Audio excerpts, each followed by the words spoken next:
বন্ধ করাটা হচ্ছে প্রথম কাজ। শাস্তিমূলক ব্যবস্থা গ্রহণের জন্য এটা অ্যালাউ করেছিল কে? অ্যালাউ করেছিল শেখ হাসিনা স্বয়ং, অ্যালাউ করেছিল তারেক সিদ্দিকী স্বয়ং। যারা জুনিয়র অফিসার ছিল তাদের তো কোনো উপায় ছিল না তাদেরকে বাইপাস করে কোনো কিছু করার। ইভেন সেনাপ্রধান হিসেবে ইকবাল করিম ভুঁইয়াও কিন্তু পারেননি, কারণ তার উপরে একটা কর্তৃত্ব ছিল প্রধানমন্ত্রীর এবং আরেকটা কর্তৃত্ব ছিল তারেক সিদ্দিকীর, তাদেরকে ডিঙিয়ে তিনি করতে পারেননি। সুতরাং যাদের কারণে অপরাধ হয়েছে তাদের বিচারের মুখোমুখি করা হচ্ছে। ভবিষ্যতে আপনারা দেখতে পাবেন তাদের ব্যাপারে যে রায় আসবে তার মাধ্যমেই তাদের অপরাধের প্রতিকার করা।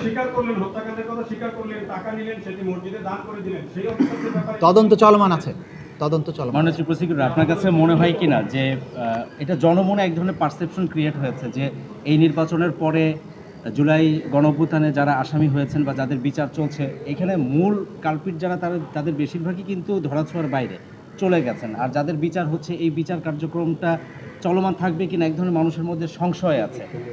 আমরা কোনো অবস্থাতেই এরকম কিছু মনে করি না। যে বিচারের প্রক্রিয়া চলমান আছে এটা রাষ্ট্রের কাজ, বিচার কোনো সরকারের পরিবর্তনের সাথে সম্পৃক্ত নয়।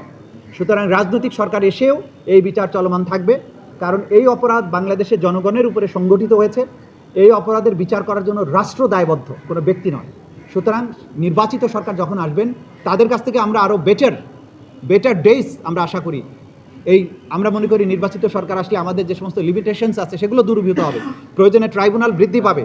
যারা বাংলাদেশে গণহত্যা চালিয়েছে, মানুষের উপরে হত্যা নির্যাতন করেছে, গুম করেছে, জুলাই আগস্ট মাসে গণহত্যা চালিয়েছে, প্রত্যেকটি অপরাধের বিচার হবে। এটা রাষ্ট্রের অঙ্গীকার, যে অঙ্গীকারে বাংলাদেশের সকল মানুষ, সকল রাজনৈতিক দল এই বিচার করার ব্যাপারে একমত হয়েছে, সিদ্ধান্ত গ্রহণ করেছে।